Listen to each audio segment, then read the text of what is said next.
Okay, any questions on anything before we get started?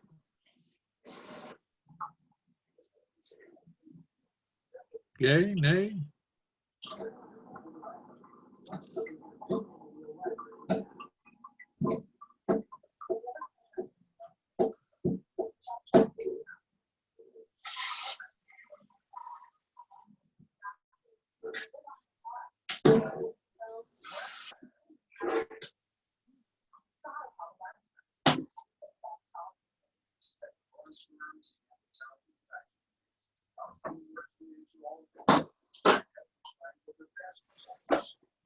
Okay. So I hope everybody's doing okay.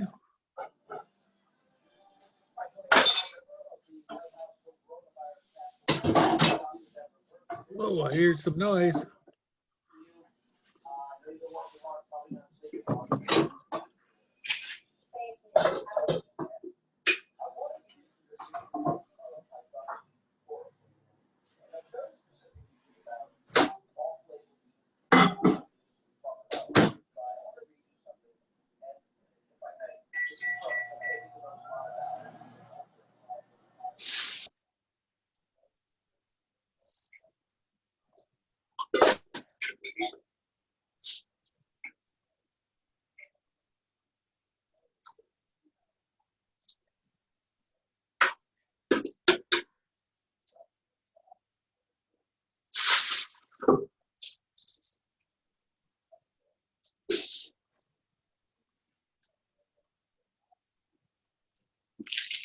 Okay.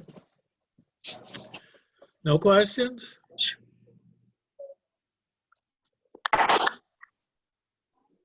Yay, nay? One question.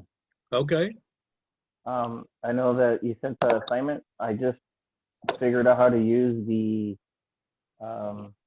what is this? The Canvas? Canvas. Yeah, I just downloaded it. When is that assignment due? Whenever you get it done. Okay, perfect. Thank you. I'm being pretty easy. A lot of people, like I said, Canvas has had some technical problems too, but you know, we will do the best we can moving forward. Like I said, I'm sure that I'm going to suck for a while just because I'm still learning the system.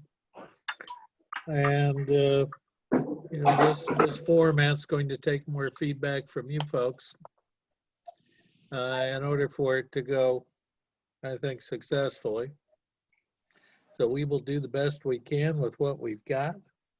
If you have pictures or you have things that you want to look at or go over or have questions on, then you can send those to me, and you know, we can share those or take a look at them and see how things go. So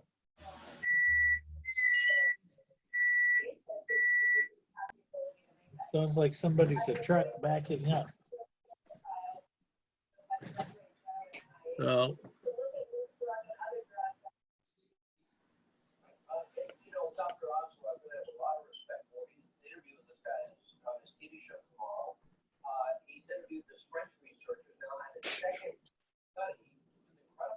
figure out where we are with things.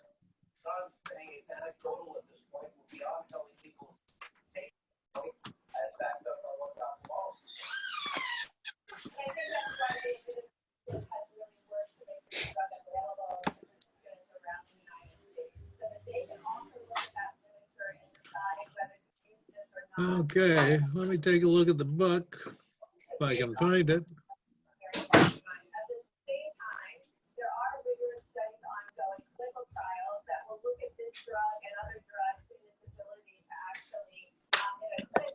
Sounds like somebody's watching the news.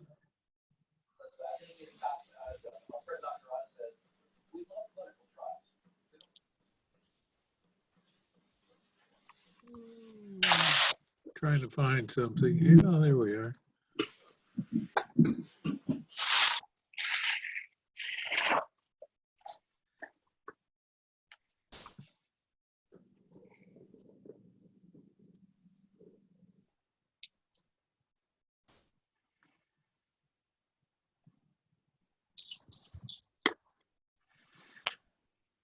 So, well, let's take a quick look at our book and try and figure out kind of what we're doing. Let me see.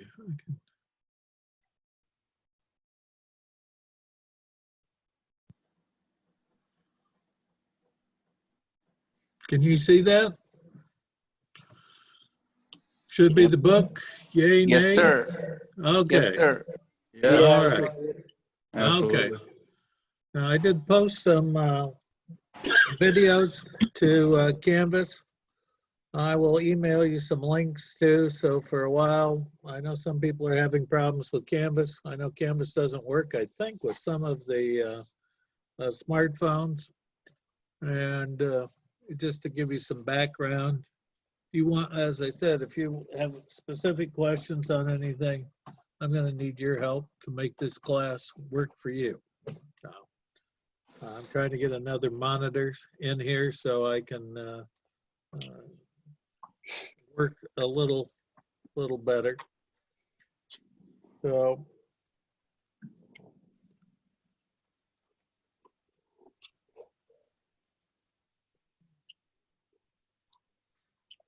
I think we've seen that picture. So we'll be meeting on Mondays at the normal time. I am recording these. These will be posted to YouTube. So if you miss a class session, or if you want to go back and look at something, or you just want to see how good you look on YouTube, you'll be able to, I'll send you a link and you'll be able to go to YouTube and take a look at it, each of the classes. So I don't think we had anything here. It looks like somebody doing some sort of a plumbing water heater type inspection. You can see a vent hanging in the air, a little vent connector collar up there. This is using flexible plastic lines, you can see. So, and then they're transitioning into some copper. So a lot of being an inspector is just knowing what you're looking at when you're looking at it. Some little issues, they're using some copper strapping to support the copper pipes, but sometimes you'll see them using steel. You wouldn't want to see something like that because dissimilar metals should be isolated.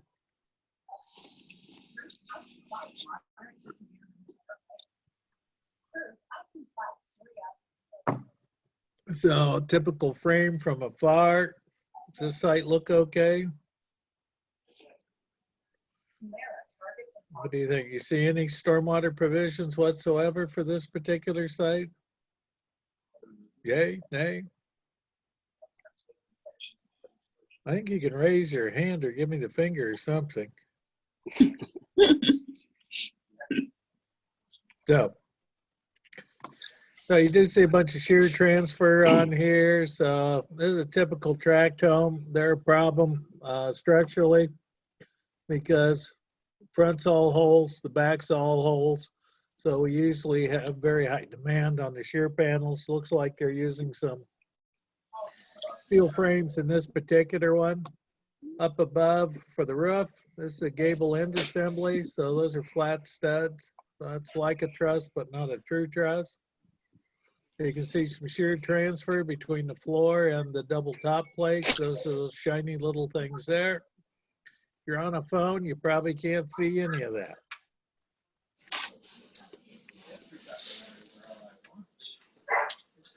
So any questions on getting a permit? So right now, I think they're giving you, if you want a permit, I think that they're waiving the fees for a couple of months. So you can permit now and pay later because they're trying to avoid people. So who's there at the Golden Gate? Very nice. So IRC is what we're working with, although in California, we're working with the California Building Code. So hopefully you have downloaded the California Residential Code, or the CRC, which covers that. So I don't think we've talked too much about stormwater. I was going to show something on that from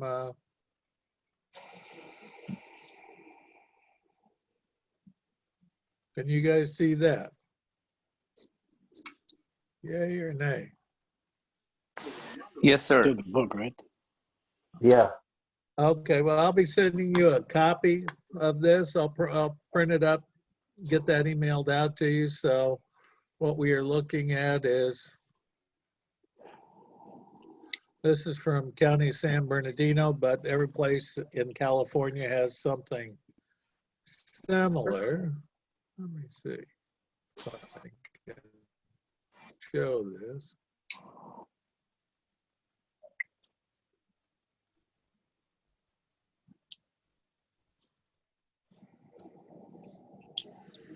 So since it is raining, we're not at the end of the rainy season. Rainy season starts in October 1st. Rainy season gets over with officially April 30th. So the end of this month. You do have to worry about it all during the year though, because it can rain at any time. Occasionally it rains. I think a couple of years ago, we had a record amount of rain in July. But for construction inspection, building inspector may be doing this themselves, or it may be done by some stormwater inspectors. Now, we don't care about that. All of that is things that we will cover. There's a glossary. So there's a whole bunch of acronyms. I may give you a short quiz on what some of these things are. NPDES, National Pollutant Discharge Elimination System. If you want to become a certified stormwater practitioner, or many of the building departments actually want you to go through some training, you have to at least have a working knowledge of what some of these acronyms are. BMP, Best Management Practice. EPA, so all of this law comes from the federal government, so it's federal law. Started back in the early 70s. It wasn't enforced until the 90s. Here in California, EPA turns this over to the State Water Resources Control Board. And here in San Diego, we have a local regional water quality control board. Now, San Bernardino is up here, but this region 9 is for San Diego. So that's what we have. Two different permits. There's a state permit, then there's a local permit that you may have to be familiar with. So 1972 is a Federal Water Pollution Control Act, and that NPDES came into being. We don't care too much about this, but Congress amends the Clean Water Act 1987. And again, this wasn't enforced until later. So what area is this? Anybody know?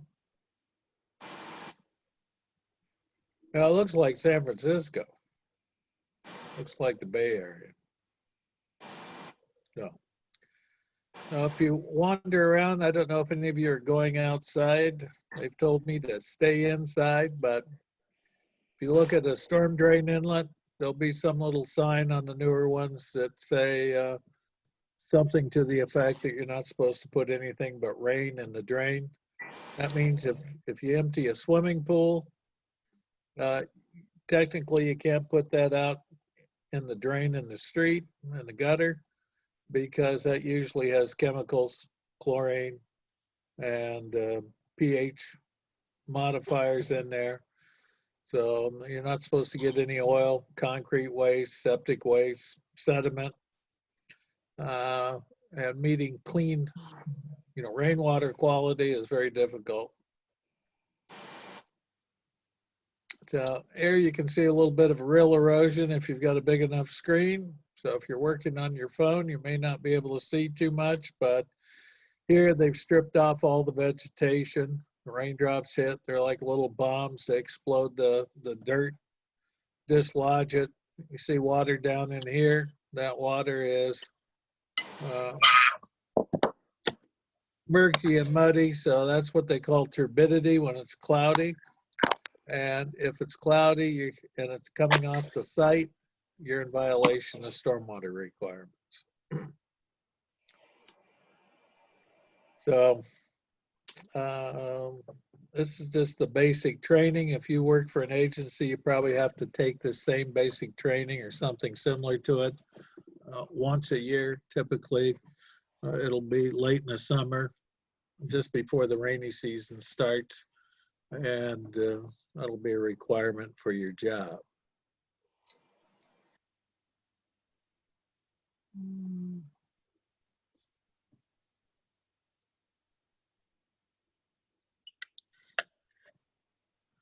We'll take a look at that later. So pollutants coming from construction sites, so that could probably get you cited there. So got the curb and gutter. You can see dirt's running off the site. So this looks like it's under a bridge actually, but you have trash, which you're not supposed to allow to get into the storm drains. And the gutter is considered to be part of the storm drain. So you also have sediment. Once you get dirt out in the street, the jurisdiction can give you a citation. They can fine you. They can also bring out a street sweeper, clean up the dirt, send you a bill. So, and just talking to my brother-in-law, they came out to his site 2 or 3 weeks ago, and they fined him $1,000 for some minor violation. This is a case, we got curb drain or inlet water coming down here. Normally you want some sort of gravel bag here. So I don't know, this isn't installed properly. It looks like they were anticipating the water coming in perpendicular, but the water is coming in parallel to the curb line and going into the top of that drain. So again, it's cloudy, so the mere fact that you can see that it's dirty means that there's too much sediment in it. No, we don't care about that right now. So types of erosion. So we're worried, erosion is where we're displacing the soil. Sedimentation is when the water slows down, the dirt drops out.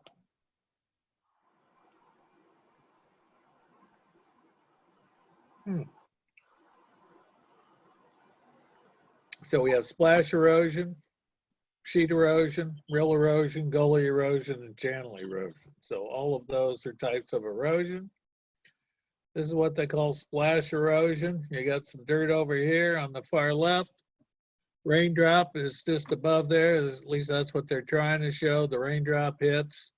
The soil particles are small enough, they're going to get displaced. Looks like a little bomb in slow motion. And if there's enough water flowing, it'll pick up the soil particles and carry them with them.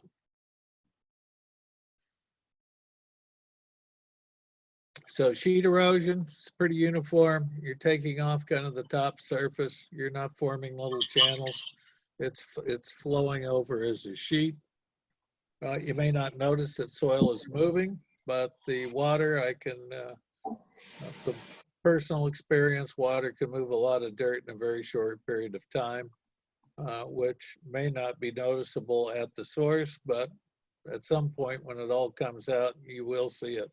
So this is a rill erosion. We're getting little tiny gullies, so those are called rills. Once these get over a couple inches deep, you're supposed to go back and fix them, so that's not considered okay. And so you can see that we have 3 pretty well-defined little channels. They're not particularly large, I don't think, but since there's nothing to provide scale to the photograph, normally if you were documenting this for an office, you'd put a pencil down or a quarter or something so you can show that this is relatively small versus, you don't know if, somebody could be standing in one of these. That would be a gully. Hello? So I don't think the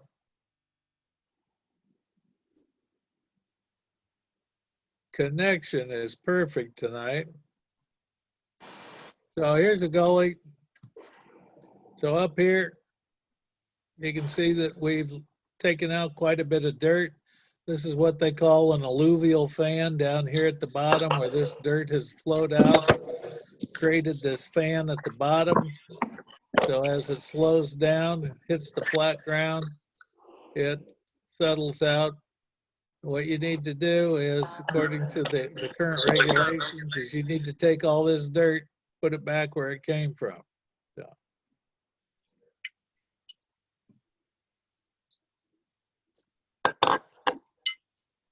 So this just gives you, like, where they're talking about the rate of rill erosion can be about 100 times greater than sheet erosion.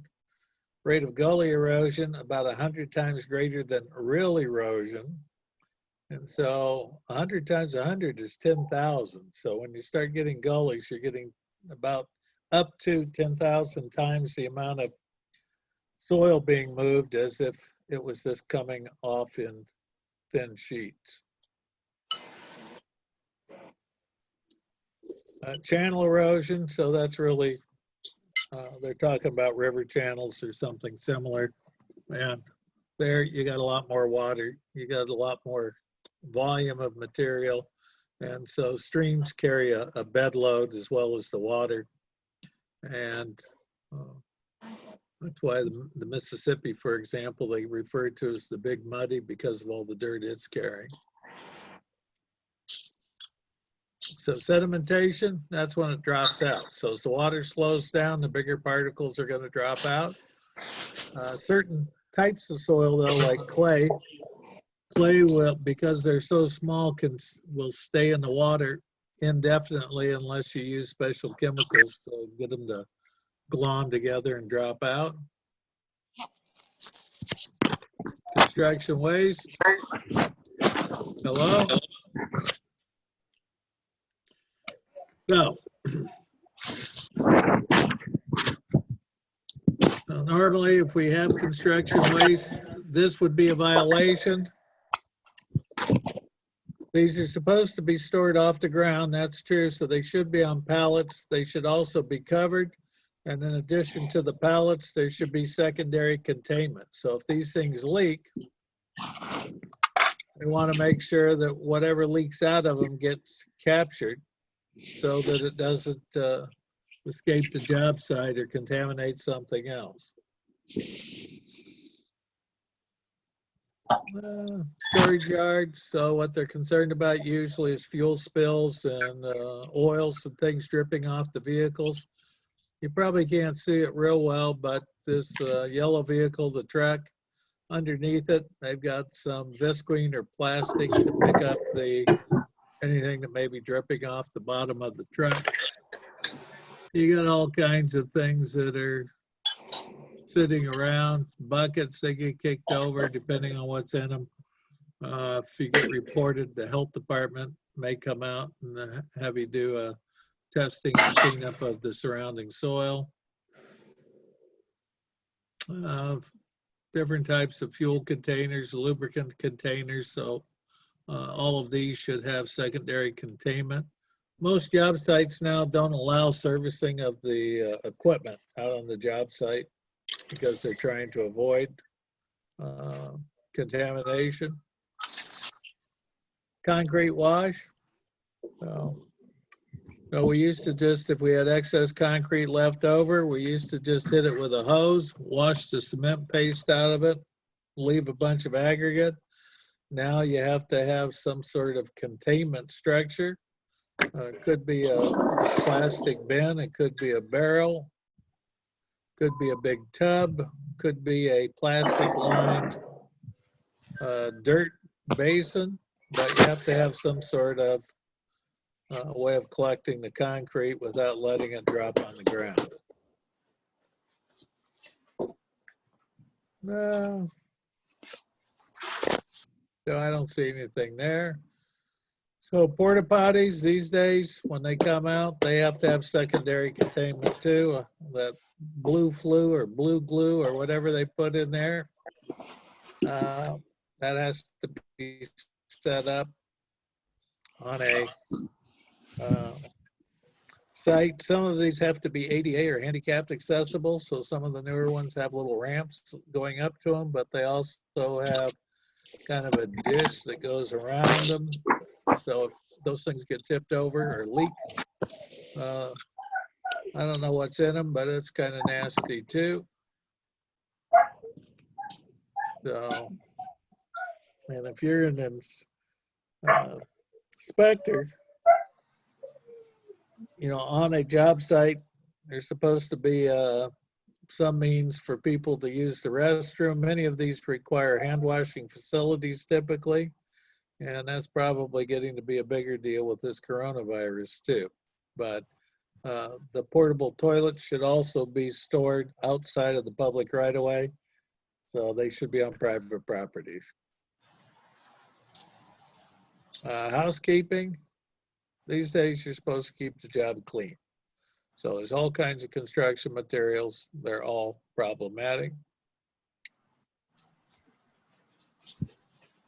So here, what they're saying is we got a structure, an inlet, and here they parked this porta potty right next to the inlet. So if there was a spill, this would immediately go into the inlet, wind up in a drainage channel somewhere.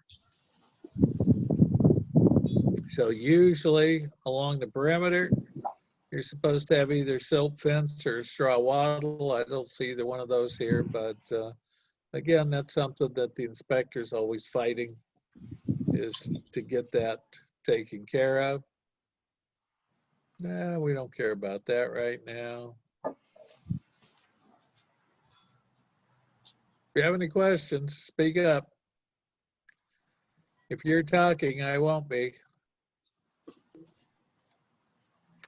So if you're disturbing more than an acre, there's something called a SWIP, a Stormwater Pollution Prevention Plan. That gets filed on a database with the state of California. There's something called the SMARTS system.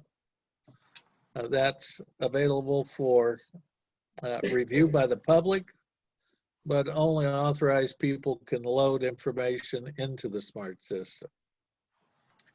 So if you're going to disturb more than an acre, somebody has to submit a notice of intent. Hello? No. And then when you're done, not only do you have to initiate and file a notice of intent, get your permit, but at the end of the job, you have to do a notice of termination. And so that's all paperwork that somebody needs to track and take care of. Small linear underground overhead projects. So these are typically San Diego Gas and Electric, water line department projects where they're just digging a trench somewhere and installing some sort of pipeline or conduit.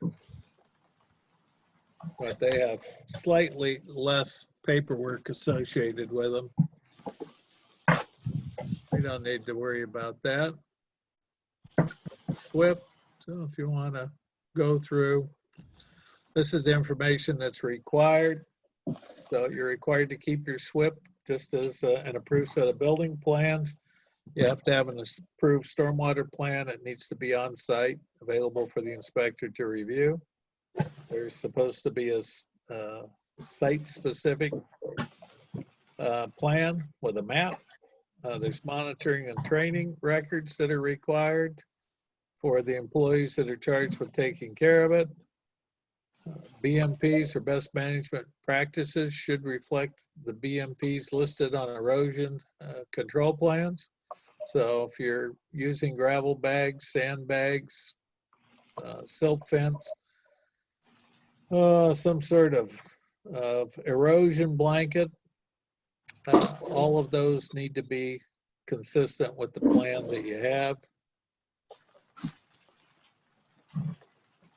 And as you go through, somebody's responsible to see if the provisions are working. If they're not working, then they're supposed to amend the plan and put those changes or those amendments into effect. Blah, blah, blah, blah. We don't care about that right now, but. So WQMP, that's a water quality management plan. So, and it used to be all we worried about was water quality during construction. We worried about sedimentation during construction. Now, before a building inspector signs off a job, they're usually permanent or long-term best management practices that have to be in place before they're allowed to final the project.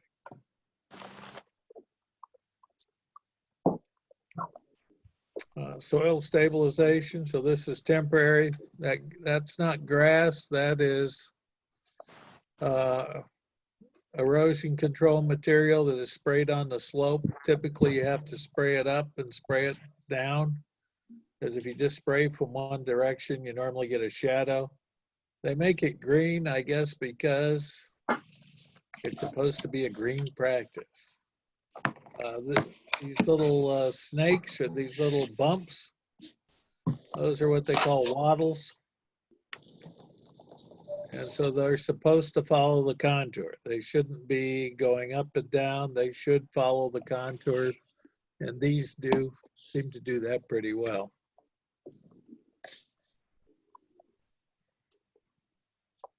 And so before you start grading or before you disturb a site, you're supposed to have either a water pollution control plan in place or a stormwater prevention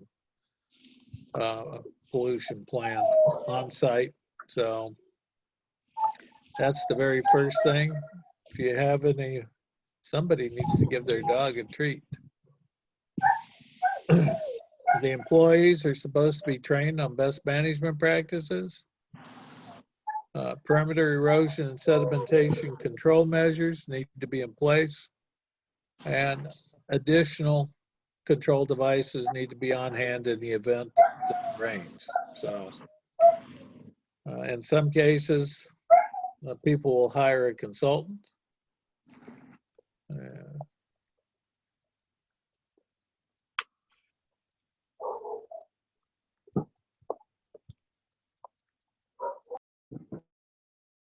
Yeah. Hey, Larry. Yes. Yeah, I think Anna has her phone on. I think she just left. Never mind. I apologize.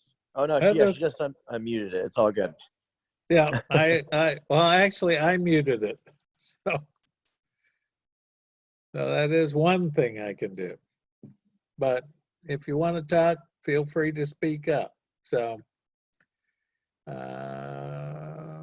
what was that? So I don't know. So there's a typical site. So got a house. If you have a stockpile because of the air pollution control district, you're supposed to have those stockpiles covered. So if you have a big pile of dirt, you're supposed to have a tarp over it, not just to keep it from washing away, but to keep the wind from blowing it away. Here, they're using a dozer with some tracks. And what they're doing is they're tracking or walking up the slope. What that does is that imprints and helps roughen the surface a little bit. So that's supposed to reduce erosion. They have the gravel entrance right here. And so that's a stabilized construction entrance. That needs to be 50 feet long, minimum. So it can be longer, but it should be at least 50 feet long per the standards. These days, you're supposed to set it up so people can't drive around it. A lot of people don't like driving over this stuff, so they'll drive around it. And if there's any tracking of dirt out here in the street, then like I said, they may send a street sweeper out and send you a bill for it, or they'll tell you to get it swept up, and if you don't, then they'll hire a street sweeper. So gravel bags, they say here, the last line of defense, you see the gravel bags. Gravel bags are designed to filter. Sandbags will divert the water. The water does not flow quickly enough through a sandbag. And so if you set it up, the sandbag acts as a dam, pushes the water out in the street. You may have some additional problems. So this is supposed to be a silt fence. So this is solid plastic. The biggest problem I see out on the job sites, excuse me, is the bottom of that silt fence needs to be buried into the ground. So that's supposed to be 6 inches into the ground, and the silt fence should follow the contours. So just like those straw wattles, they shouldn't be going up and down the slope, because in the low points, sediment will collect and cause the fence to collapse because it's just plastic, visqueen. That's what this looks like too. Concrete washout. So if you're having concrete delivered, you're supposed to have a washout area. That can't just be a hole in the ground. They have to line that with some visqueen or some impermeable material, let the water evaporate, because concrete has a pH of around 12, and they want the pH to stay within the range of about 7. So concrete's very basic.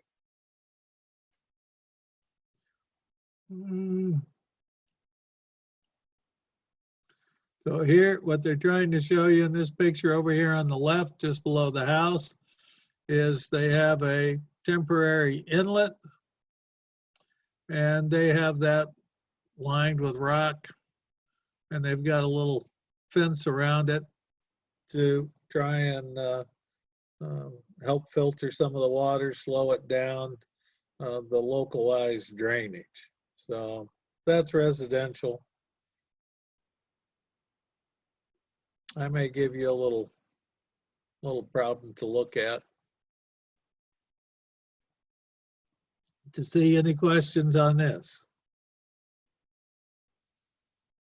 So the sidewalk, does the sidewalk usually slope towards the street or away from the street?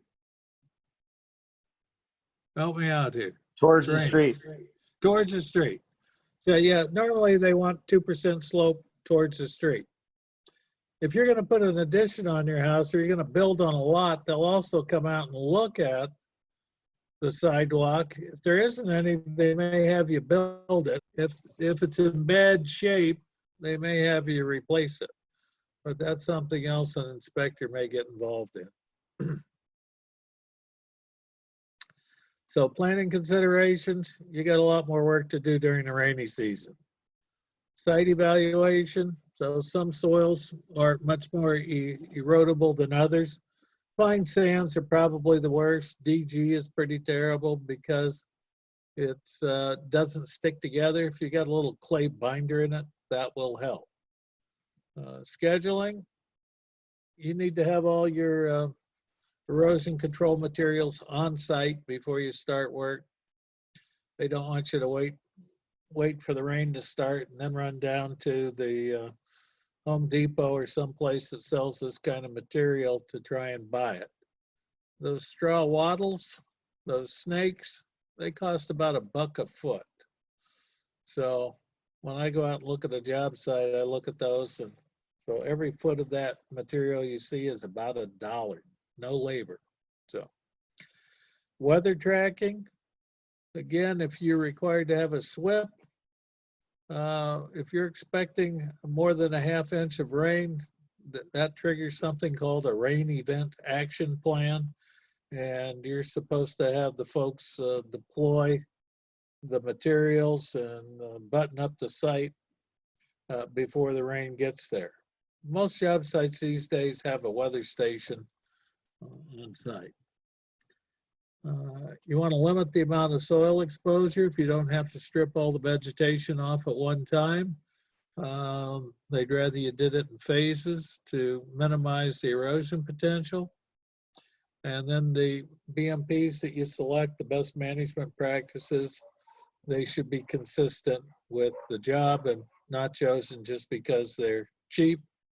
So almost all of the hardened construction entrances, this gravel here at the driveway, I think I've mentioned before, maybe 1 in 20 that I see actually meets the requirement. Probably not even that many. Usually I see about 1 inch rock, a couple inches, and it's supposed to be 3 inch to 6 inch rock. a foot thick.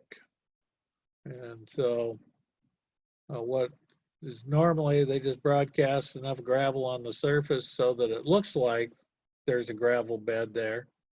And it's too small, it gets picked up in the tires and gets flung at windshields. Also doesn't do a very good, because it's finer, it doesn't collect the dirt as well as the larger rock would.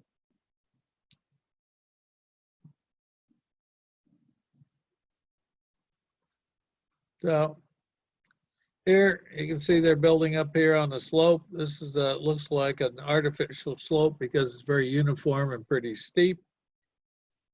They have some sandbags, it looks like, down here. The toe of the slope, because they're expecting some erosion. The slope's not protected in any way that I can see. They have a series of check dams. You'll notice here off the right of way, they got a low spot. So with the check dam, normally you don't want it to top off out here. You'd like to build in a fuse or a little low spot for the low flow to come over. So you're not tearing up everything at once or flooding the street. They also have sandbags that looks like could be gravel bags. I can't tell by looking at them, lined up here along the edge of the pavement. But normally you're supposed to inspect this either weekly or monthly, and during the rainy season you should be checking these things on a regular schedule, plus before it rains, during the rain if it's during working hours, and then after a rain to see how things are going. There's some books, CASCA, so California Association or California something or other, Quality Association, Stormwater Quality Association. So they put out a handbook. So if you're a member, you can access that handbook. A lot of the standards have been updated and put into that particular handbook. If you want to see any of those or have some questions, let me know.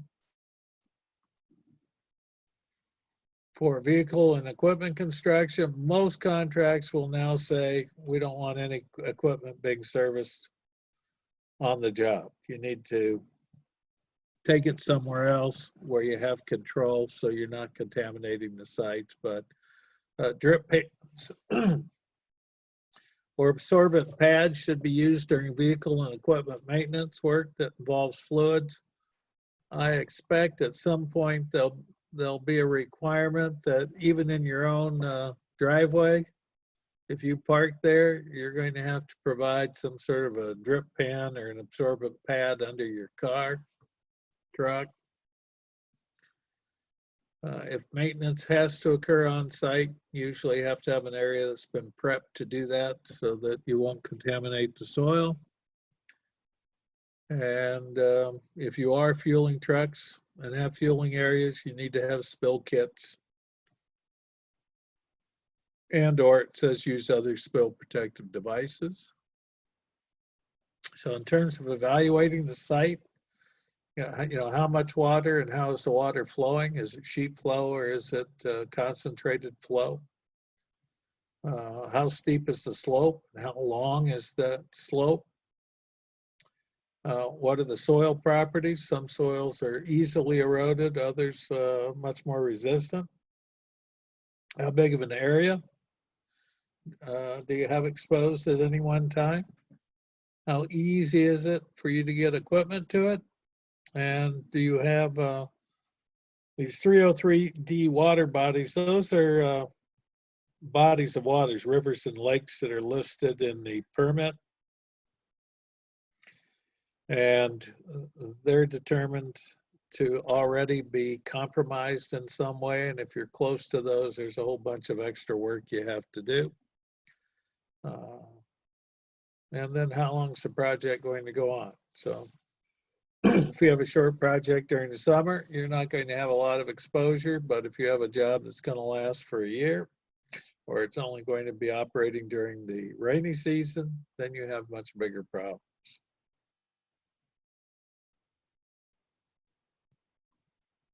I think we've talked about this. So in terms of looking at the flow, is it sheet flow? Is it channelized? Run-on is water that comes from a site other than yours, generally upstream. So water flows downhill. So if you have neighbors above you, the water from their site is going to run onto yours. It could be contaminated and mix with the water on your site and cause you problems. In which case you might want to do what they refer to as diversion, where you're going to divert their water around your site or through your site without mixing with water from your site. And then runoff is this water from your site that's going to run off to somebody else. Yeah, we already talked about this. Contractor's supposed to check the weather. And if you see a big storm coming, you should do a better job of buttoning it up. There is a point, though, if you get a 100-year storm, you don't have to design for a 100-year storm. I think what we're normally looking for is what they refer to as the 82nd percentile, meaning that storms that have an intensity and the top 18%, you don't have to design for, but you should be able to handle a storm, average storm up to the one that has 82% of the flow that you would normally expect from a 100-year flood. And so this is a game. So this year, January, February, we didn't have much rain, but we have picked up considerably in March, and we've had quite a bit of rain this March, now extending into April. So this is April 6th, and we still have 24 days to go before the official end of the rainy season. It can still rain beyond that, but the likelihood and the intensity of the rainfalls outside of the rainy season are less, and so you don't have to be quite as vigilant. So, example of a storm drain here on the left. So you can see the grate. They've got, looks like some gravel bags, but some of these bags look like they've fallen apart. So typically they use a plastic material. It breaks down just like Visqueen. They get run over, they get kicked, damaged, and somebody needs to come out and take a look at them. And if they're not placed properly, they need to be replaced, fixed.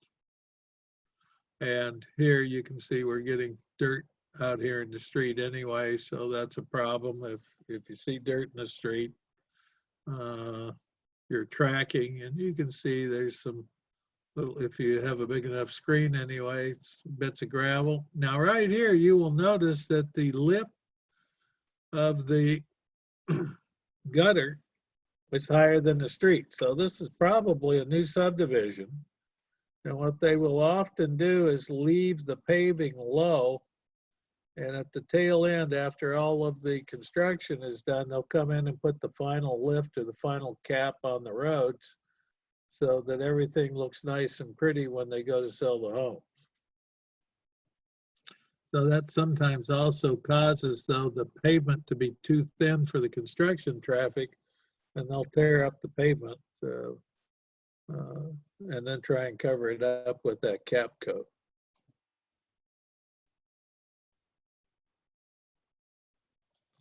Soil stabilization, this upper right-hand picture. They're using Visqueen. Normally, the Water Quality Control Board doesn't like to see a lot of Visqueen used because it becomes a landfill problem. Also, when water hits this, the water goes pretty fast because this stuff is pretty slippery. And so if you have an erodible area at the bottom of a slope like this, sometimes the Visqueen will make it worse. This one in the lower right, a green, that's been shot with a hydromulch or something similar. often they'll use something that's kind of has the consistency of snot, a guar, a glue, basically, that will hold that together. And again, if you're going to do this, you need to do it usually at least 24 hours before it rains. Otherwise, if you're trying to shoot this in place while it's raining, that glue that they're using gets washed away and you just have a big mess. So.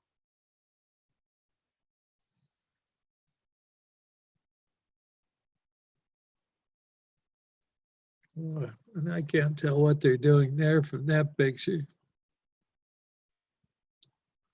That's up there on that hill. I don't know if you can see it, but up here they've stripped off the dirt and it looks like they have some erosion control mats. And again, the erosion control mats, in order to be effective, they need to be stapled tight to the ground. So the manufacturer will have recommendations and little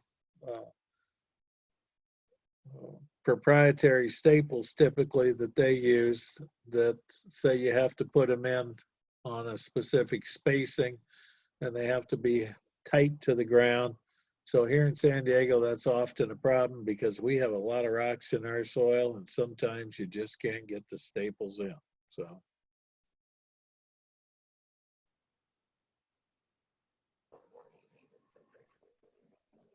You'll see these designations on the plans. I think we talked a little bit about some of these. These typically come out of either the CASCA handbook or Caltrans. So they both use the same designators. What is that? EC, I'm not sure what it stands for, probably environmental control, but hydraulic mulch, hydroseeding, soil binders, straw mulch, geotextiles, wood mulching. So all of these ECs are some type of soil protection, soil stabilization.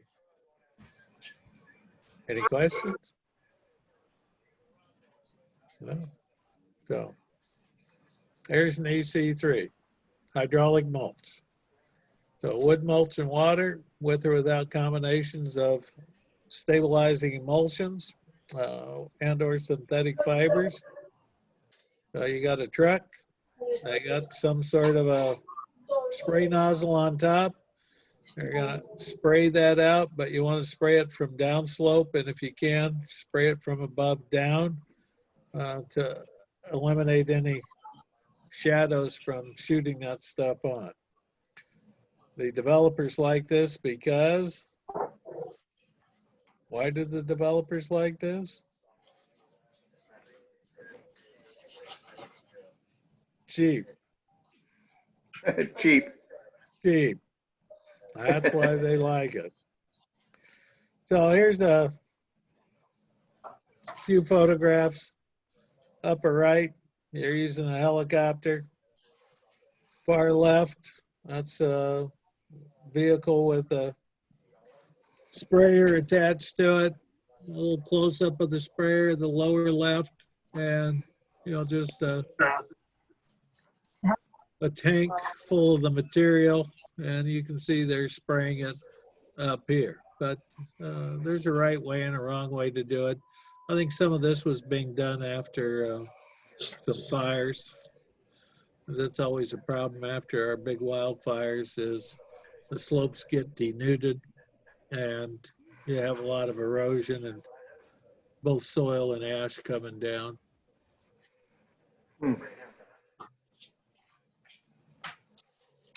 Why can't I see anything else here, Larry? I don't know. You can't see anything? All I see is it says the IRC is one in a family of international codes. No, we can't. Well, Now I you're can supposed see- to- supposed I to can yell see at me. Emmanuel. Now I can see Gabriel. Can you see now? Yes, now I can see it. Okay. Yeah, we can see I that. got Gabriel over here. So, Okay. Yeah. I have to rely on oh, you. there you are. Now I can see you. Yeah, I was gonna ask that. Sorry. Sorry. I'm gonna s- Hydraulic mulch EC3. Now I can see it. Okay. That sounds like Rick. Yes, sir. Okay. I can't see you, but I can hear you. So I will send this to you, but if you're having problems, I don't want you to have to wake up. Yeah, you don't need to wake up. Now, this is being recorded if you came in late, and so this will also be on, get posted to YouTube. What time are you starting your Monday class, Larry? 6:35, regular time. All Larry, right, yay. Oh, great. That's what time I'm starting. However, you're starting whenever you start. I'm so Because sad I I started can't it. control it. Okay. And these are being recorded. They will then get posted to YouTube. can you email us the post, please? Yeah, I'll be sending that out because I have to load it up. I have to load it up to YouTube, and then once I get it loaded up, at that time is when YouTube gives me the link. So, although I think I'll have a what's called a YouTube channel.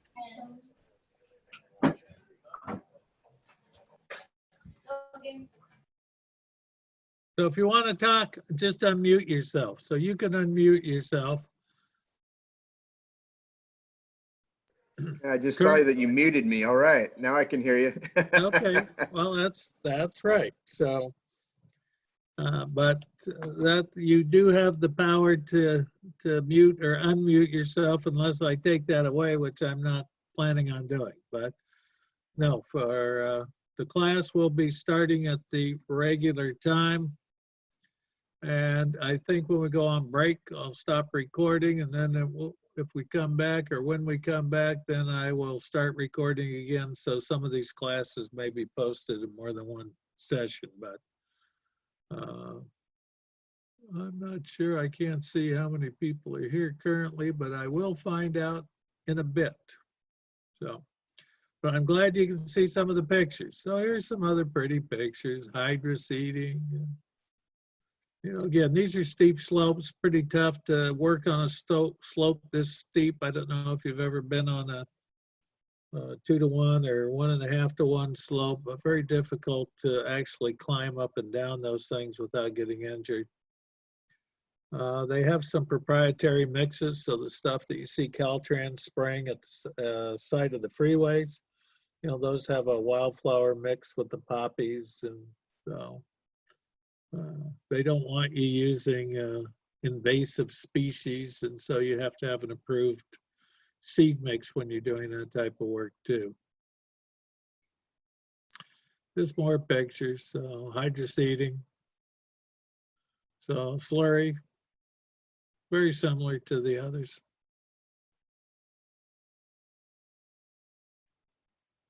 Except if it was me, I probably wouldn't stand there because you're probably going to get wet. So if you're ever out watching them or supposedly going out to see them, keep an eye on where they're doing that. What are they talking about there? Hydro seeding, yeah, there's a bunch of different ways to do it. You can put soil binders in there, straw mulch. So the mulch acts as a cushion against the rain, helps protect the soil, helps keep it from being detached. The binder glues all the stuff together and then typically breaks down after a few months. You have to reapply it.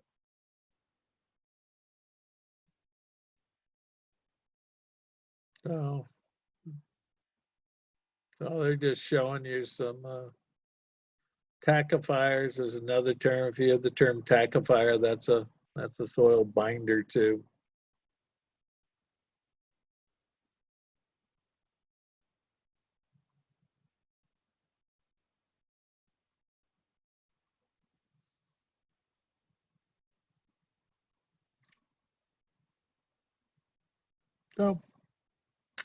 So again, you can look at either Casca or Caltrans, or your agency probably has their own specs for this stuff. So straw mulch is exactly that. Again, you're spreading it on the slope. It acts as a cushioning blanket to protect the underlying soil from the rain. They're using it here because, again, this is too steep to get people working on effectively. So much easier to spray that out, get coverage that way. Trying to roll out a mat would be very difficult on that too. So now occasionally you will get in problems with the air pollution control district when you're spraying this stuff in the air, if the neighbors start complaining about it.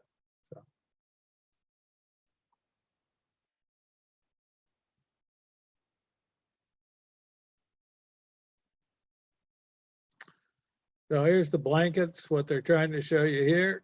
And so these little things that look like handles, those are supposed to be the staples. So the manufacturer will tell you how many staples you need and what the spacing is on those things. So you typically roll them downhill because that's easier than trying to roll them uphill. So the staples go through the mat into the ground? Yeah, all therefore is what you want. What happens is if you don't push them down on the ground, the water will run under the straw mats or the coconut mats or whatever kind of mat you're using. And if the water runs under it, then you get just as much erosion. So you don't get, so you spend a lot of money on mats and probably some staples that you threw around just so the inspector might see them, but they're not doing the job. So Gotcha. they're not doing the job, you're just wasting money. And these are some more expensive types of mats. So they're using a plastic grid that's bonded to the mat. And so they're pretty heavy duty right here. So I would imagine they're expensive. And then when you're done, you know, all that stuff typically winds up in the landfill. So it's a bit of an environmental issue after the fact. Now there's a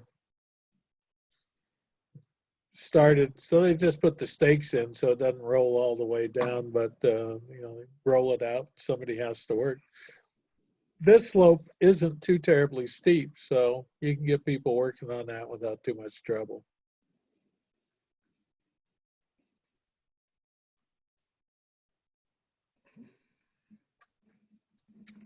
So again, lower right, they're using plastic, normally not recommended. But occasionally that's all you have. You know, that may be the requirement. Here, they're showing where you have the end of a roll and they're lapping the roll. So again, how you splice them together, the manufacturer is going to tell you what that splice is. So, and this looks like it's down near the bottom, but this is a mat on the right that's being lapped over by the mat on the left. And so that's a vertical lap going up the slope. So that's right here. You can see where we've got on the far left, we've got the first row, and then we've got the second one that comes over, but it laps over the first one. And then this third one laps over the second one. So that's what they're trying to show you in that picture.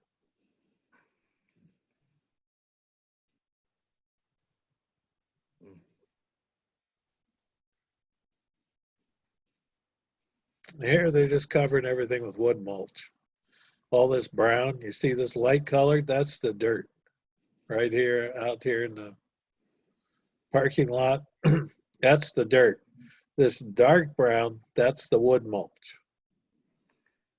So, and you have to be careful because I've seen a couple people get burned where somebody just took a bunch of trash and mulched it. And it had nails in it and screws and contaminated material, and they were selling it, and it was being used on the job sites. And then somebody called and complained, and they had to come out and pull all this stuff up, buy new stuff, and put it down again. That wasn't on a private job. That was on a parks job that I was on. Got called out to look at. Stabilized construction entrance. Again, this is supposed to be about 50 feet long. Some of them have little shaker plates in addition to the rocks. Here's the big thing, is those 3 to 6 inch diameter rocks.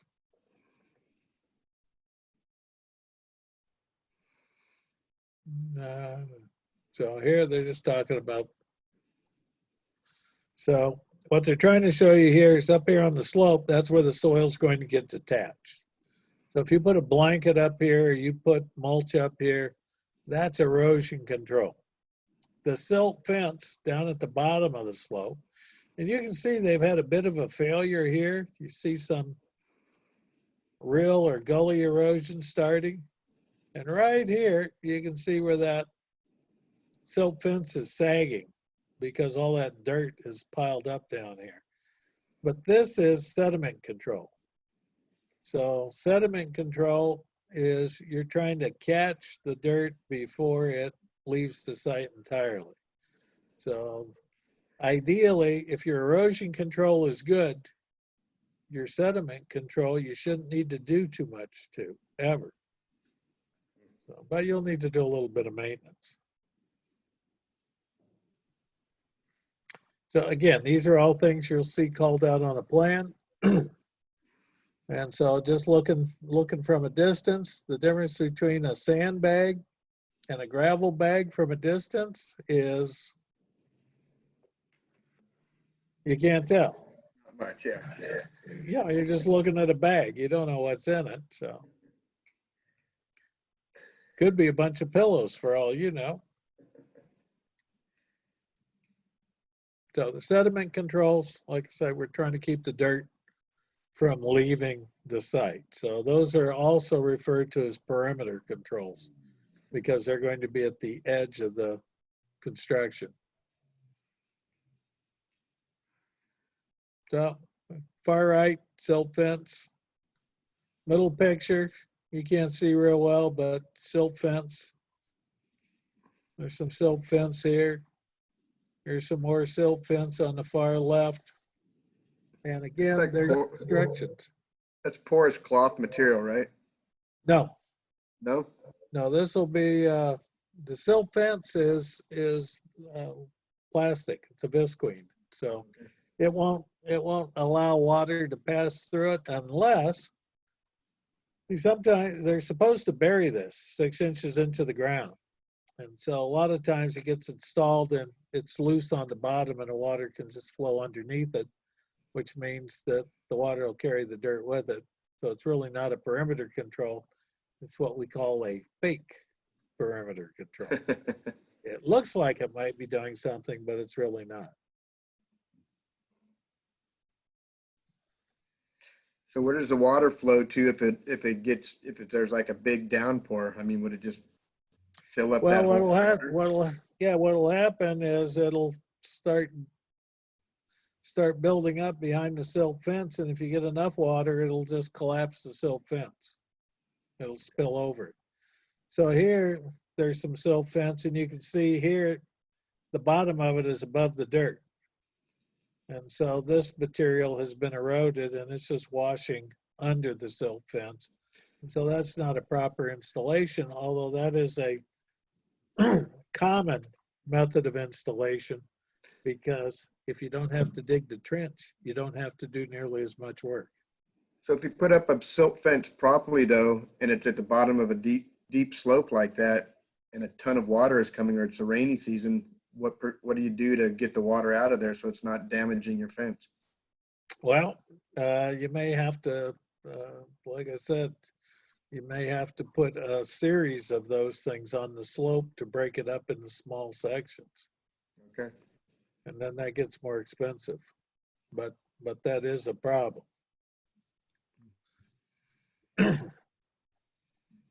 So that's what you're telling you here. These things aren't going to stop washouts or floods. You know, that's not what There you they're go. designed for.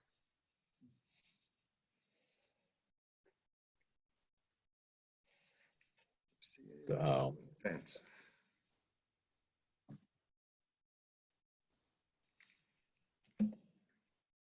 so permittivity, that's a measure of how quickly the water will flow through.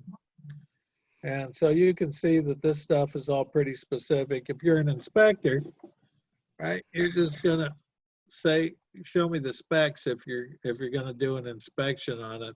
The manufacturer should have that information for you, or the whoever's installing it, but there are specs on it. And so this is a little picture. And so here's our stakes. So normally the stakes are supposed to be on the outside of the fence. Some of them have little pockets, so you install them per the manufacturer. So here you can see the stake, they want 12 inches into the ground. And here is this 4 by 4 inch trench, I guess. And so the silt fence is buried in the ground, and then you're supposed to throw some dirt on top of that. And that's to keep, this is the direction of the flow, is from right to left in this lower left-hand picture. This is another variation of the same thing here. And that's what they're trying to show you here too. And so this is, but I know the next door neighbor, when he was working on his place next door, you know, he just drove the stakes in, and the silt fence was not buried. And they had 1 or 2 rains where, you know, a bunch of dirt came under the silt fence and went out into the street, but I don't think the inspector came by, so life was good.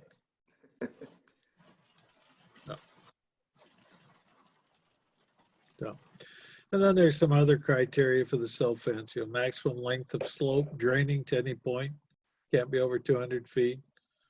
Slope of area draining to the silt fence shall be not less than 1 to 1. And this is, I think, the height, but. And then they're telling you here, if you've got certain field conditions that are going to make it impractical, you're going to have to do something else.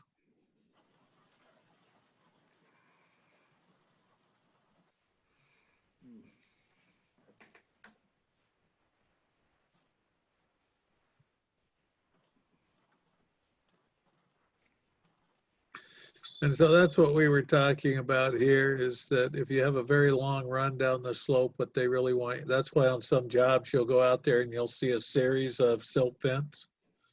And that's because they're trying to break up the distance or the area that's collecting water, so it won't overwhelm the silt fence on a small slope. And I don't see any perimeter. You know, I see a little bit of fence down there, but all the dirt's dislodged here. I don't really see anything here. So if this is below the road, and this is basically a little basin or lagoon over here on the left, right, then the water won't flow off site. But if water can flow off site, there should be perimeter controls all the way along that road. There's just the check dams. Dams. The whole purpose, again, try and filter some of the water, also slow it down. So if you keep the velocity down, it won't chew up as much dirt. The thing I don't like about these are the straw wattles. So when I look at those, what you should be thinking is, not counting installation, those are $1 a foot. Waddle. So these are the straw snakes.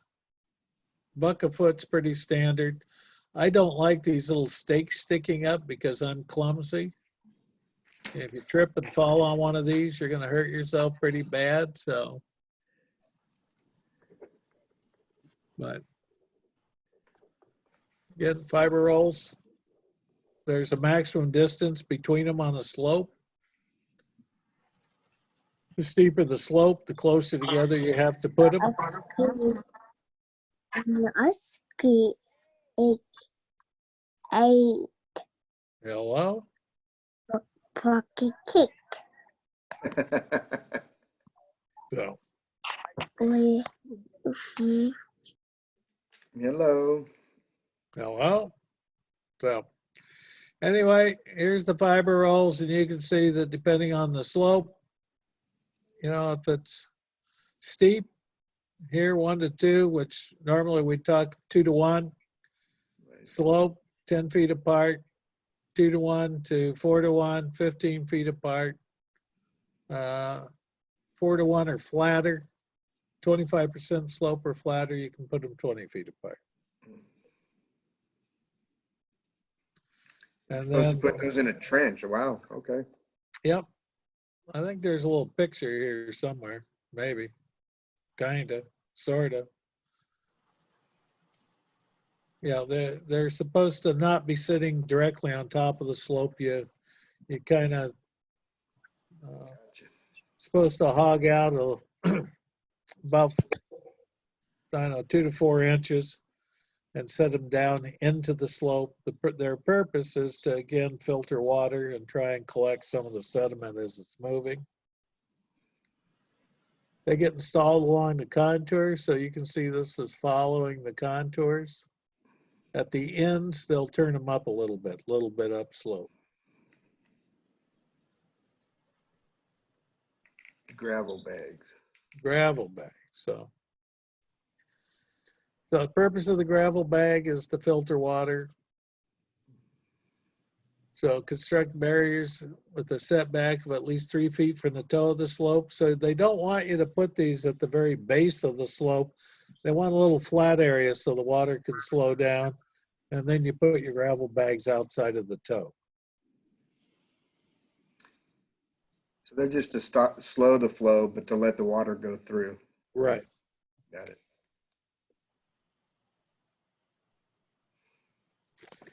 And this is, if you're tracking dirt on the street, then you're supposed to have a street sweeper. You can't use a kick broom. You know, some of the times you'll see them come out and they just have a broom and the broom is just knocking the dirt out. It's supposed to be a vacuum truck. So when they come out, they're supposed to not only be sweeping, but picking it up. So they don't want you sweeping the way I do the house, which is just kind of sweep the dirt around. You know, kind of thin it out so you don't notice it.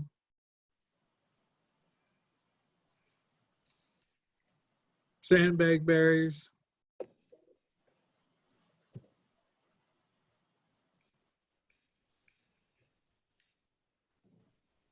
And so again, there's a way to do that. Here again, you can see that they are straw bale. They normally don't like to use straw bale for barriers because you wind up with a bunch of straw going places they don't want it to. But any barrier, you can see that they have a space, a flat space between the toe of the slope and the barrier to give the water, get it to slow down a little bit before it hits the barrier.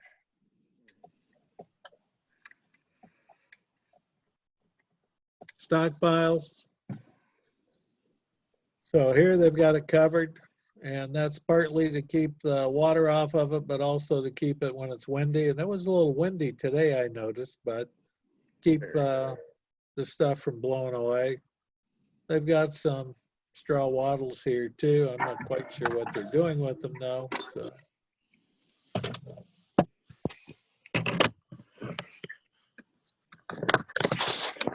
And then I think the city of San Diego was fined $3 million because their building inspectors weren't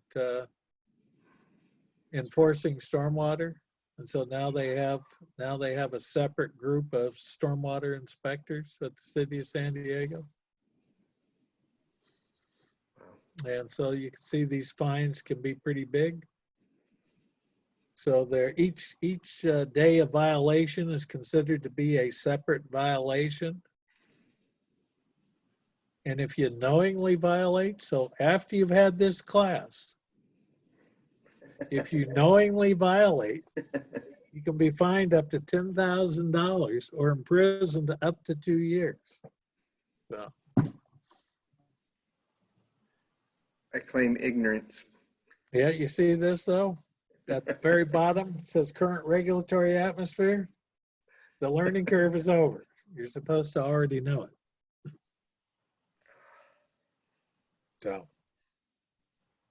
Not fair. So this was a little home builder in Southern California, cited for discharging sediment-laden stormwater, failing to develop and implement an effective SWIP. And the total liability, they said, could have been 165 days times 10,000 bucks a day. What they actually levied the fine out was 20,000 bucks, but still 20,000 bucks is 20,000 bucks. There was a local grading contractor that was grading a residential lot somewhere in San Diego, and they were fined $100,000. So, but I think they had been warned before and had basically told them to go fly a kite. So they told them it was going to be an expensive kite. So, city project,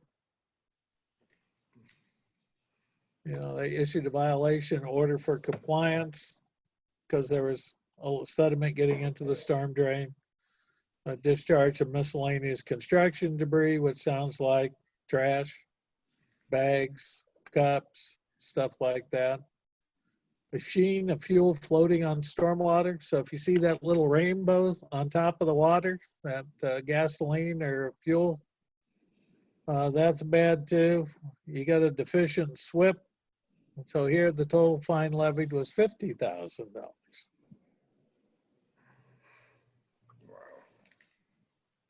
Road construction, 52,000. There's a better one. Wow. City of San Diego, see? Issued a violation and order for compliance, failure to control sediment from city construction activity into a sensitive water body. So this was the Regional Water Quality Control Board fining the city of San Diego. And so they don't care who does it, they come after them. And that's one of the reasons the city has their own stormwater inspectors now. So, A lot of money to spend. yep, that look good, bad, indifferent? It's not good. No, so, you see all of this dirt. Number one, it looks sloppy, so you don't want that. Here, these were burlap. The burlap has fallen apart, so here's our broken gravel bag. I guess they got some missing bag here, but again, they're trying to keep the sediment out. A lot of the new storm drains, they put a filter inside. They have a little basket that hangs inside, so at low flow, the water flows through the basket, and there's a filter in that basket, and then somebody has to come in and clean those out on a regular basis.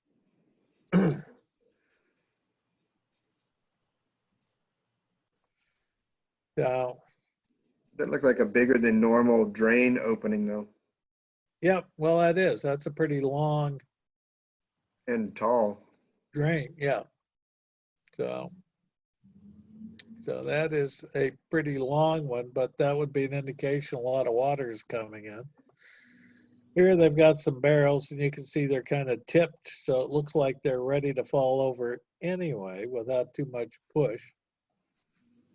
They're also right in, if it spills, it's going to go right into the gutter, although you can see again, this is on a newer subdivision. The paving is low. They haven't put in the final lift of paving because it's below the lip of the gutter. You can see a little bit of rill erosion here in the slope. These should be covered, these barrels. They should be sitting on pallets, and there should be secondary containment. There should be something, if they leak or get punctured or fall over and pop open, there should be something to catch what's in them. And this just looks like poor housekeeping off to the right.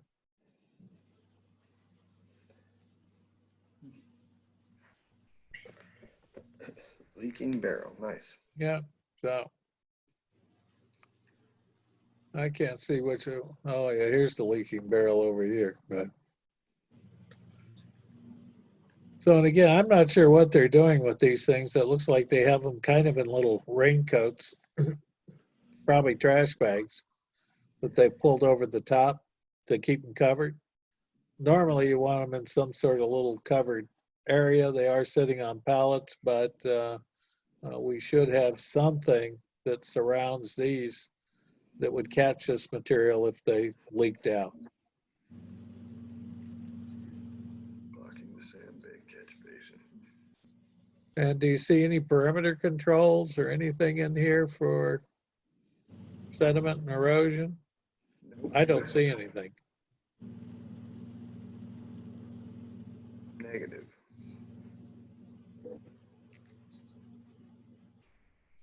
Now, this is what you always want to see, a small lake with your fueling trailer parked next to it. The problem is if it gets in here, they'll make you come in and test all of this, both the water and the soil. And if it's contaminated, you'll have to do something with it.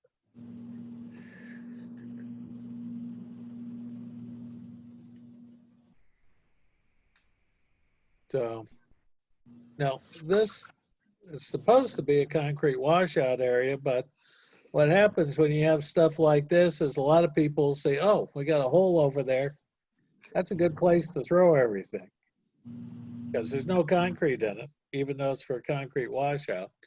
But it looks like a good place just to throw everything you don't quite know what to do with. So that's what somebody did.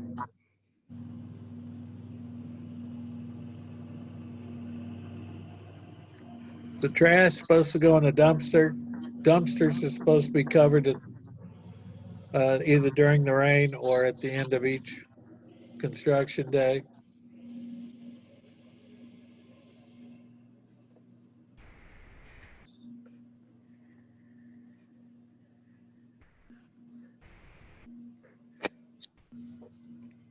That doesn't look very good.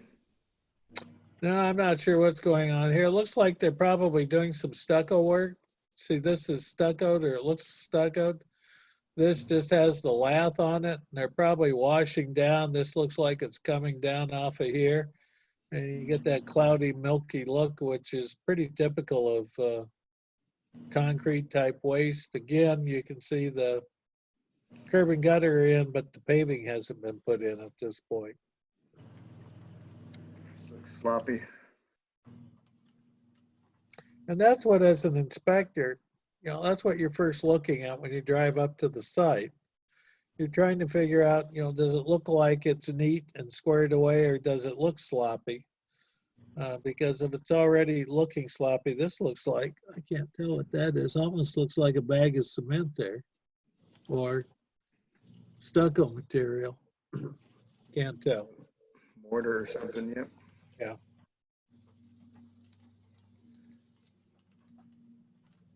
So, yeah, I don't know if that street's dirt or paved. If it's paved, then they're in trouble because they've got an awful lot of dirt on it. Curb and gutter is in, so It's bad. this definitely a violation. You know, you got sediment all over the place. So you don't see any perimeter controls at all. You'd expect back here, somewhere behind the curb and gutter, there should be some silk fence, but nothing's in. Yeah, they got a lot of sediment wash, even though they have the drain barricaded off. That's not good. Yeah. So that doesn't look too bad. However, anything in the street is a problem.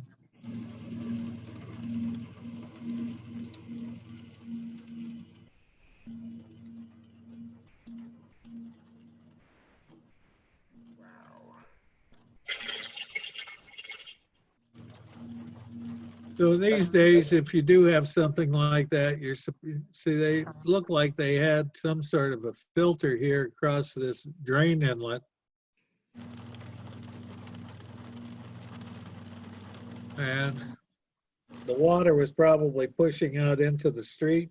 So they took out one of the sandbags, and you can see that they had a bit of a problem there. Just a bit.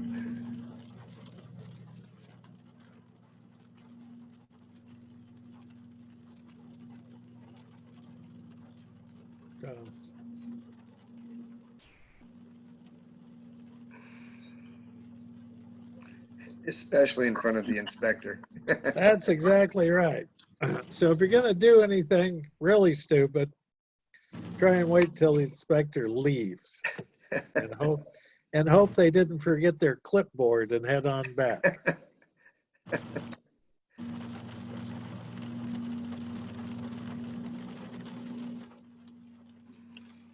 So That's now this is an under sidewalk or outlet is what it looks like. So this goes all the way under the sidewalk, and so you got stuff coming out. So that's what they're trying to show you here. That the clearly they should have had a filter or something back in there to keep all this crap from coming out. Yeah, it's not good. And this is why I don't surf anymore. Yeah. Well, I'm sorry to hear about that, but yeah, that is a problem. So after rain like we've had today, they'll be closing the beaches down. Yeah, IB will be closed for sure. So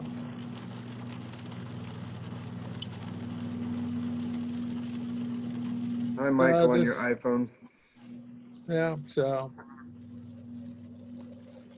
sandbags, they say here, for sediment, not hazardous waste. So they've got some paint residue, I guess, here. If you see that sheen from the some sort of petroleum product, that's a problem too. But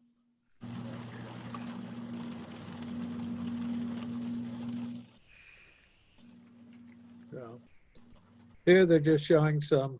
We've got some barricades here.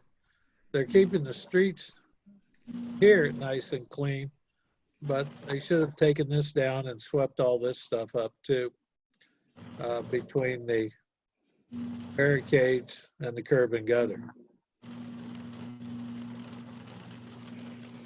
I think. See, now we get into the post-construction. So project ends. Notice determination is reviewed and hopefully approved. So usually there's some long-term things that need to be put into place. On most new subdivisions, there's usually 1 or 2 lots that are designated as long-term best management practices. So they'll put in some sort of stormwater mitigation facility on one of these 1 or 2 of the lots.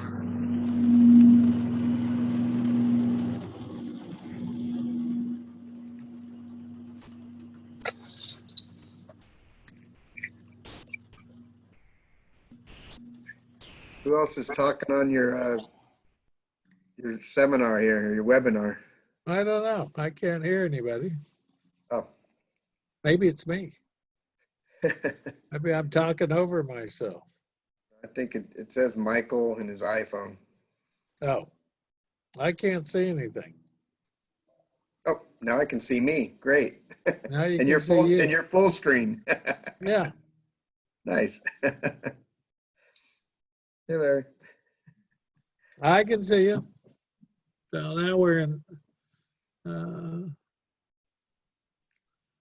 I guess, speaker view, but we got 17 folks, so that's not too terribly bad. So any questions on anything? Yeah, I've got some questions. When it Nope. comes to Oh, good. the Holy vehicle smokes. maintenance, I want to go back to that.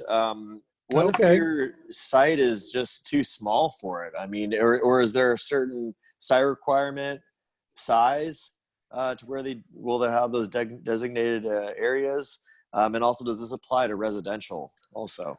Yeah, this applies to everything. You normally don't need a SWIP, unless you're disturbing more than an acre. You don't need a stormwater pollution prevention plan. But under the California Green Codes, you are responsible for some sort of water quality management plan. And so if you go to the building department's going to require you to have a plan, a drainage plan, even for a room addition. Hmm. So Let me see if I Okay. can find that. Just one second. And then for a commercial project, if you have a SWIP, um, I mean, what if it kind of interferes with your guys' project, you know, doing like digging footings, layout, like are they kind of lenient on moving this stuff and going off of the um, your your best management practice plan? Yeah, you may have to do something temporarily, but what they want you to do is have some sort of a backup or plan for it. Sometimes you may want to talk to the inspector about it, but yeah, there are times when you're going to have to, in order to get to a location, you might have to move something or take it apart. But then they want you to have a plan for putting it back together. The primary thing is that they're looking for is, are you making an effort at all? Mm-hmm. And if it looks like you're at least trying, then you're going to be in much better shape. But if the boss is looking over their shoulder, or they get a complaint from the public, which these days the public is getting clued in on this stuff, then they're going to read you the riot act, and they may in fact fine you. I told somebody, my brother-in-law, his apartment complex job, the inspector came out, said, you guys have dirt in the street, and fined them $1,000 on the spot. Wow. And they had a street sweeper out there, but it wasn't out there at the time the inspector was, and they were tracking some dirt out onto the job site. So, Okay. I guess So that's Steph- it for me. okay, well, let me see if I can find something here.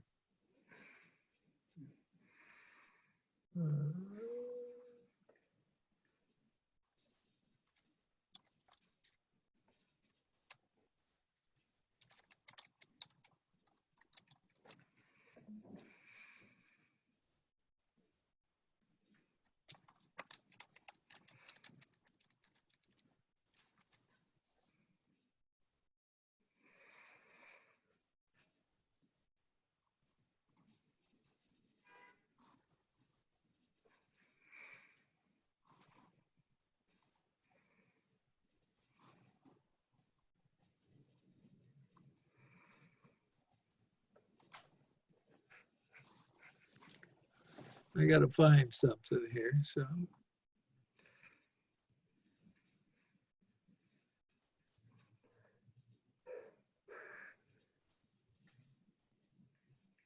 I'm trying to get another screen in here.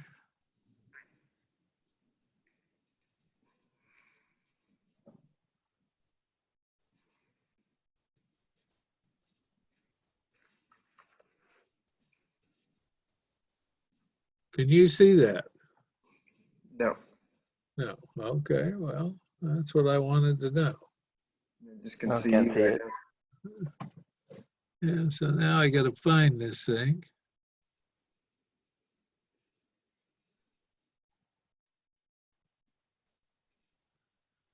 And where did I go? There we go.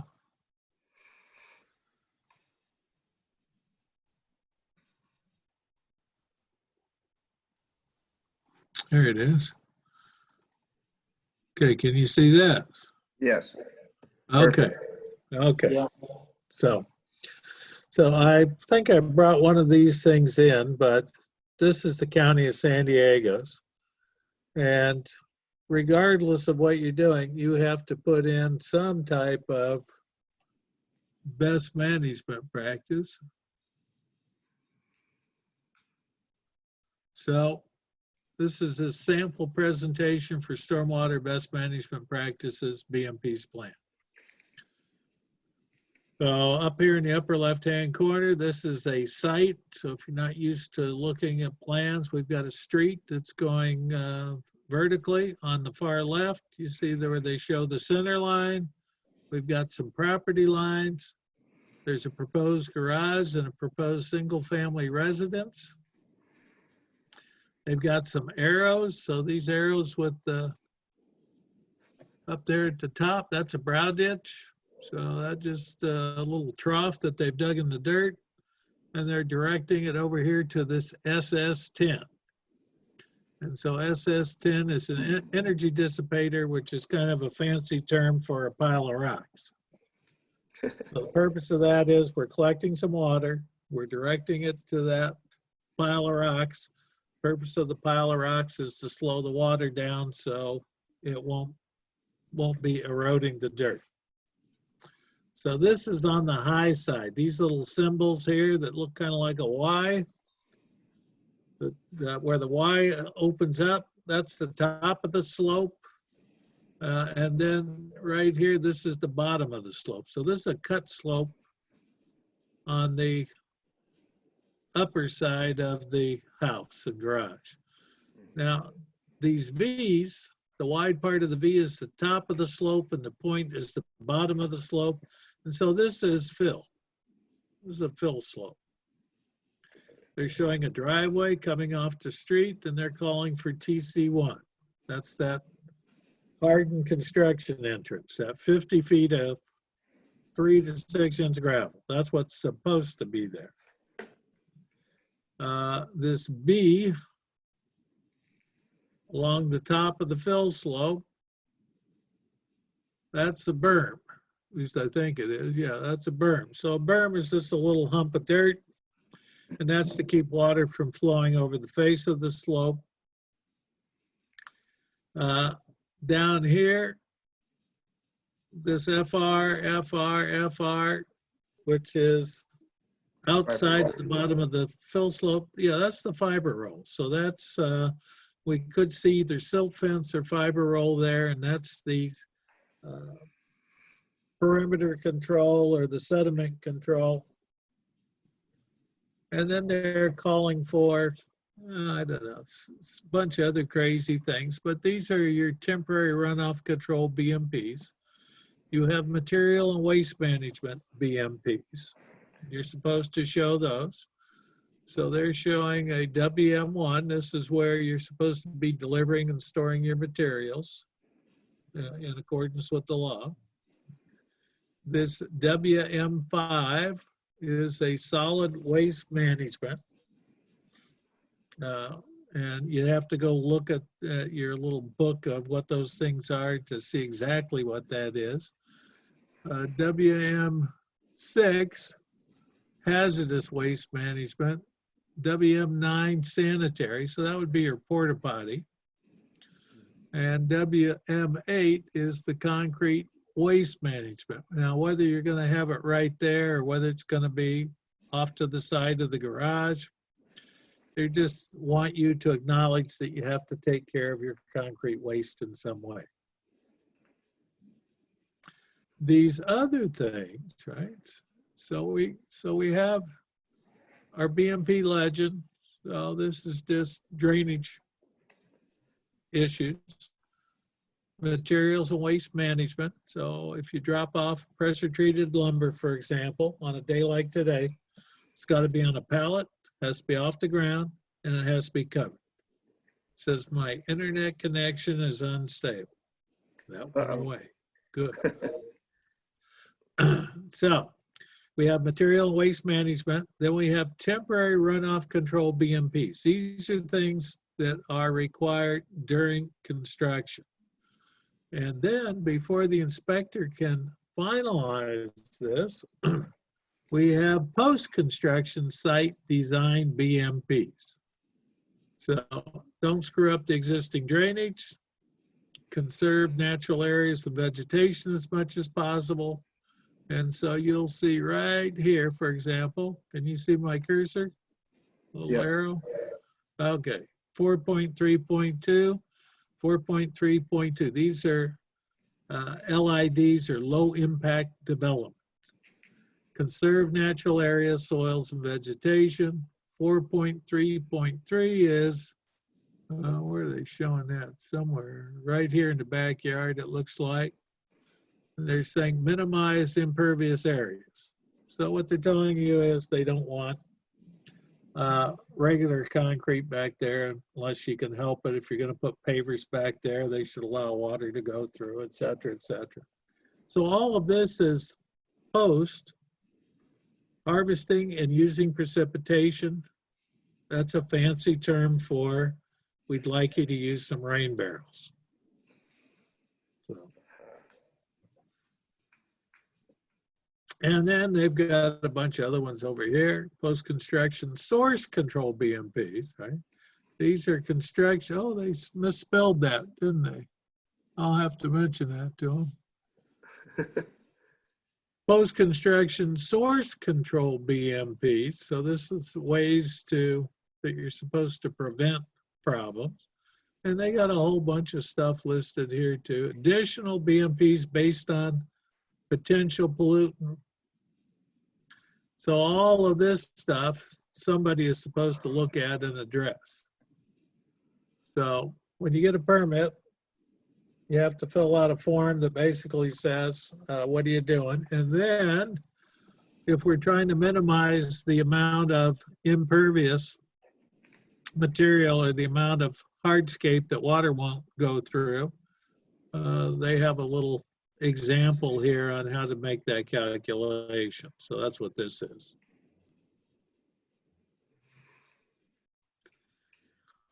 And so even if you're doing a very minor permit, you have to fill out a form. And let me see if I can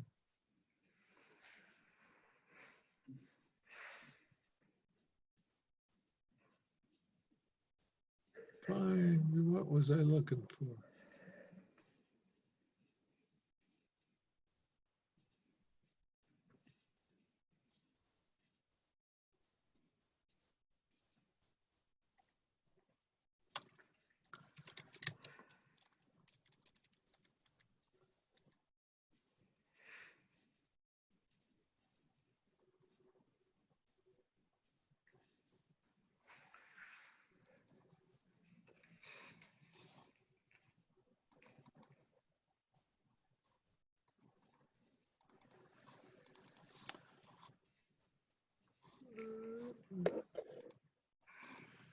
I can't see it.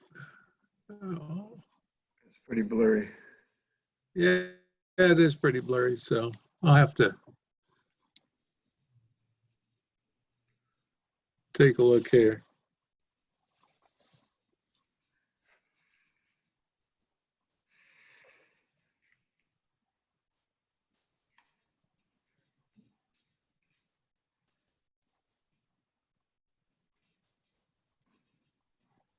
Oh, there you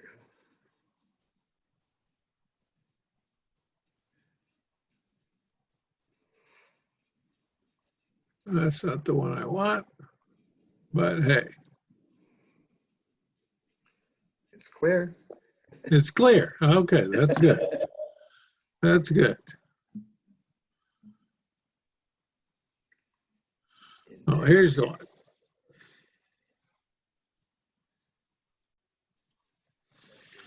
So this is the stormwater intake form, and it says here that it's for all applications. And so this is just the project name, the project information, who the applicant is, and then required information for all development projects. And so this is all the stuff you have to put in, and it looks like my connection's going bad. So this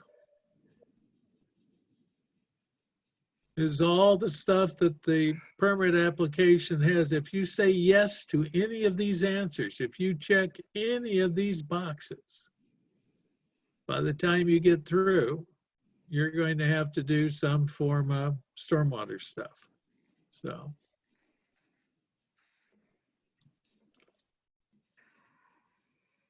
that is what that is all about. So I'll send a copy of this out to, I'll be sending some information out in an email.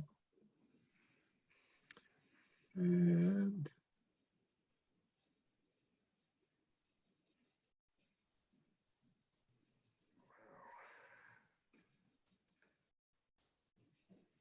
Building forms, huh? yeah. Yeah, so if you go to all building departments, this is the county of San Diego, so list of the forms. So if you're gonna do a minimum construction specs and plot plan templates, you can download those in a number of formats. Residential dwelling plan submittal. These are all forms, you don't have to use all of them for every one, but these are all forms you might need. Building addition. But you see on all of these, you need a stormwater intake form. So I'll send a copy of that out. And then standard stormwater quality management plan. Maybe. Something's coming up. Hopefully. There it is.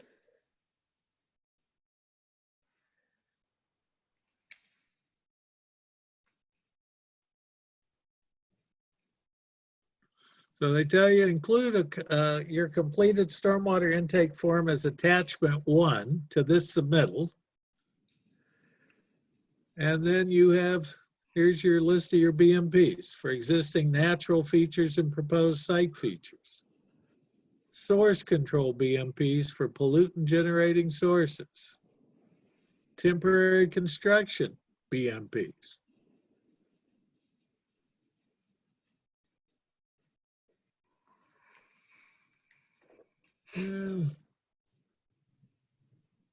Baseline BMPs for existing and proposed site features. So they've updated this forms. But anyway, this is something the building inspector has to take a look at. So sources and BMPs, so all that stuff we were talking about on that plan, trash and refuse storage, materials and equipment, loading and unloading, fueling, maintenance and repair, vehicle equipment, cleaning. Storm and drain outlets. Erosion control. Wow. And then it says minimum required BMPs by activity type. Select all applicable activities and at least one BMP for each. So erosion control for disturbed slopes. It says choose at least one per season. Erosion control for disturbed flat areas, slope less than 5%. You gotta pick something. So they've got a county standard lot perimeter protection, which is basically stormwater straw wattles. Energy dissipation, sediment control. But I thought while we were going over a nice rainy week, supposedly this week, I should at least include these things. And I will, like I say, send copies of these out to you.